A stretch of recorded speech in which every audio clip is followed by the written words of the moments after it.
苹果14 Pro 现在年后是什么行情啊？今天给粉丝安排的是一个白色的，要求层次好的，电池高的，纯原装那种。兄弟们千万不要买贵了，这个电池给粉丝安排好了，这个电池是一个90电池，兄弟们90电池在14系列不低的。如果上来什么95以上啊，100电池里边都是挂小板的，这个里边是干干净净、明明白白。正常电池的话都在85到90左右电池，然后这个外观成色也是比较不错，给你们展示。来，外观的话，咱们从后盖开始看，后盖什么干干净净、漂漂亮亮，边框也是啊，嘎嘎板正，是什么样就是什么样，都是明明白白的。还有就是这个屏幕啊，也是非常干净，没有任何的环。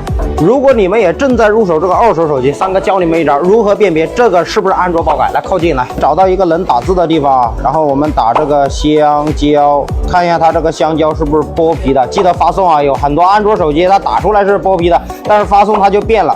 像这种剥皮的这种香蕉，只有苹果手机原始系统独有的，如果是安卓手机它是打不出来的，就算打得出来，发送它就会变样子。我们再看一下这个屏幕啊。咱们敲一下听一下，如果这个屏幕是有一点那种沉闷的声音，证明这个屏幕是没有动过的。如果敲这个声音的话是比较清脆的，80%就是压过盖板或者换过屏幕啊。